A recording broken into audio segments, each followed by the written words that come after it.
आगे बढ़ना पड़ेगा। विपिन शर्मा जी, बराबर की हिस्सेदारी मिले। ठीक है शैलेंद्र जी, दोबारा आऊंगा आपके पास। विपिन शर्मा जी, आपने सुना, सबकी बातें सुनी, जिस तरह से कांग्रेस कह रही है कि हम बड़ा संघर्ष करेंगे, बड़ा आंदोलन करेंगे, लेकिन आपस में घिरे हुए हैं। आम आदमी पार्टी को घेर रही है इतनी बुरी तरीके से, केजरीवाल जी को राष्ट्र विरोधी और राष्ट्रद्रोही कह रहे। केजरीवाल जी बड़े नेता हैं देश के, इतने जो है इतने साल से पार्टी है, अब राष्ट्र विरोधी करना कोई ठीक बात है क्या? नवीन जी,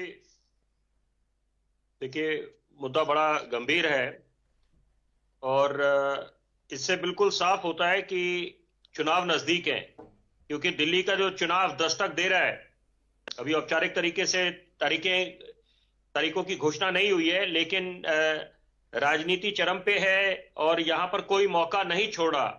और इस बारी जो ये 2025 में चुनाव होंगे, तो यहां पर ये बहुत ही दिलचस्प मोड़ पे आ गई है राजनीति दिल्ली की, जो देश की राजधानी है, देश की धड़कन है, क्योंकि यहां पर सही मायने में त्रिकोणीय मुकाबला होने वाला है।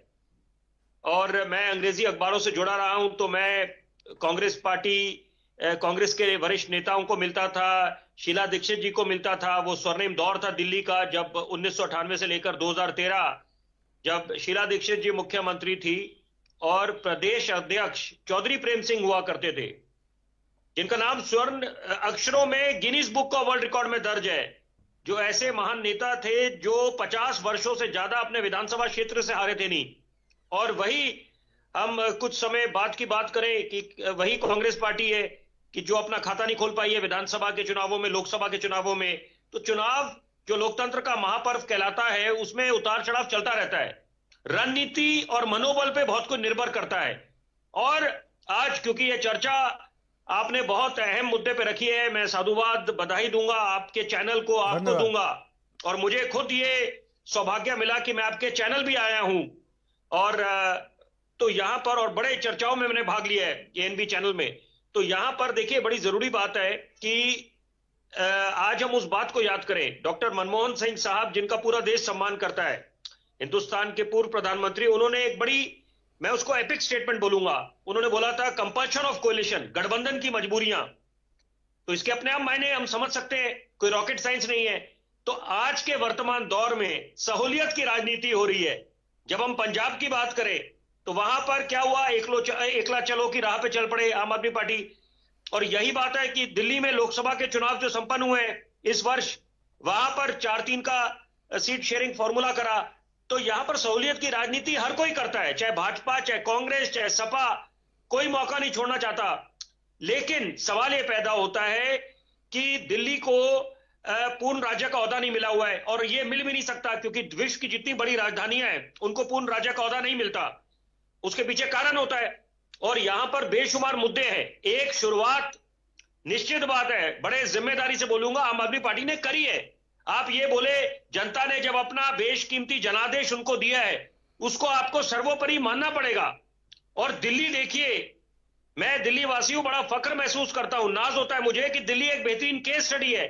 दिल्ली वासी बड़े जागरूक हैं। कोई ऐसा हार्ड एंड फास्ट रूल नहीं है कि यहां पर विधानसभा के चुनाव हो गए तो एक फिक्स वोटिंग पैटर्न है, और लोकसभा के होंगे तो उसी पैटर्न पे चलेंगे। मुद्दों के आधार पे दिल्ली की जनता अपना वोट डालती है। और लोकसभा के चुनाव होते हैं क्लीन स्वीप भाजपा, विधानसभा के चुनाव प्रचंड बहुमत। विपिन जी, आपको लग रहा है जिस तरह से, विपिन जी, किस तरह से कांग्रेस आक्रामक हो गई है, आपको लग रहा है उसका दांव बड़ा है, या वो केवल आम आदमी पार्टी को नुकसान पहुंचाई, केवल यही काम है उसका दिल्ली में?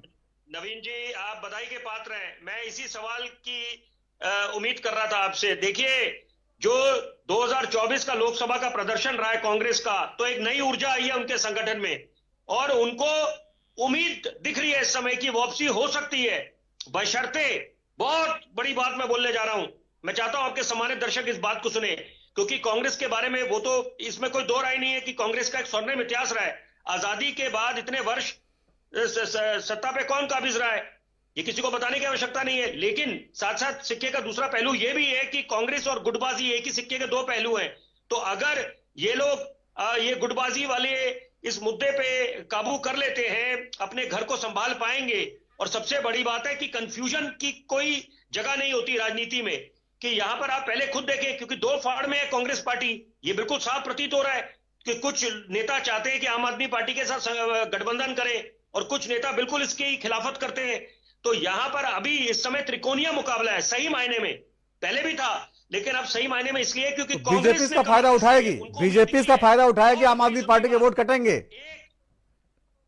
जी आम आदमी पार्टी के वोट कांग्रेस जितना काटेगी, नुकसान करेगी, बीजेपी को फायदा होगा। देखिए वो तो एक बिल्कुल जो प्रथम दृष्टि हमें यही लगेगा कि वो वोट अगर कटेंगे तो वहां उनको फायदा होगा, ऐसा नहीं होने वाला। क्योंकि मैंने वो उसी बात को दोबारा दोहराऊंगा, दिल्ली की जो जनता है वो बड़ी जागरूक है, उनको भली भांति पता है कि यहां पर अगर वोट किसी और को देते हैं तो क्या होगा उसका। तो यहां पर मुद्दों के आधार पे, उम्मीदवार के आधार पे, कि उम्मीदवारों पे, ये नहीं कि महज वो दौर निकल गया कि जब आप महज राजनीतिक दल के आधार पे अपना वोट डालते थे। अब वो उम्मीदवार देखते हैं कि उम्मीदवार कितना भरोसेमंद है, जिसपे वो अपना भरोसा जता सकते हैं। मुद्दे और क्योंकि उम्मीदवार 5 के वर्ष नाम कोई पर ही छोटा दिल्ली की जनता वोट डालेगी। छोटा सा ब्रेक